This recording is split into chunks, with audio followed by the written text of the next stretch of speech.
ពុកម៉ែបងប្អូនទាំងអស់គ្នាទាំងក្មេងទាំងចាស់ថ្ងៃនេះខ្ញុំមកសូមមកលើកចំណោទលេខ2ទំព័រទី12នៅថ្នាក់ទី6ចឹងចំណោទលេខ2នេះយើងត្រូវអានទាំងអស់គ្នាពូសំលក់ស្រូវលើកទី1បាន 1.250 តោនលើកទី2បាន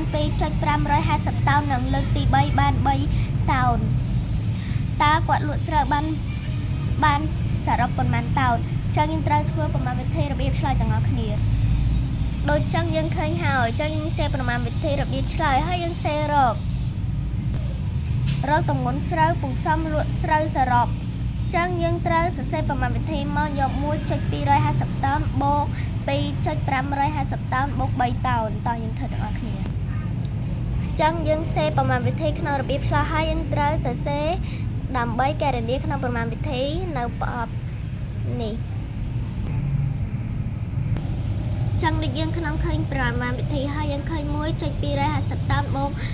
2.550 តោនបូក 3 តោនចឹងលេខ3ហ្នឹងវាអត់មានចំនួនទស្សភាគអញ្ចឹងយើងត្រូវថែមចុច03មក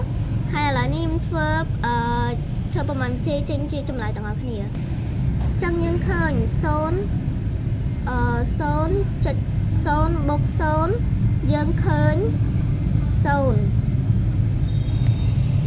ហើយ5បូក5យើងឃើញ10ហើយយើងឃើញ10យើងត្រាទុក1ហើយចឹងហើយយើងឃើញ2បូក5ឃើញ2បូក5យើងឃើញ7ហើយបូក1ទៀតនៅលើហ្នឹងមកចឹងយើងឃើញ8ហើយយើងចុចមកហើយ2បូក1ឃើញ3ហើយអានោះឃើញ6ចឹងសេមកចឹងយើងឃើញចម្លើយហើយ6.800 តោនចឹងយើងត្រូវសេកន្លែងឆ្លើយថាចឹងយើងសរសេរឆ្លើយថា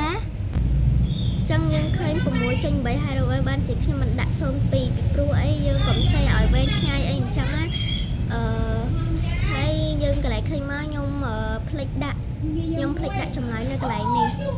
ចឹងឥឡូវខ្ញុំសេកន្លែងនេះហើយព្រោះអីខ្ញុំភ្លេចចុះចឹងនេះចម្លើយរបស់យើងនេះចឹងជំរាបលាអ្នកនរគ្នាសម្រាប់ការនេះ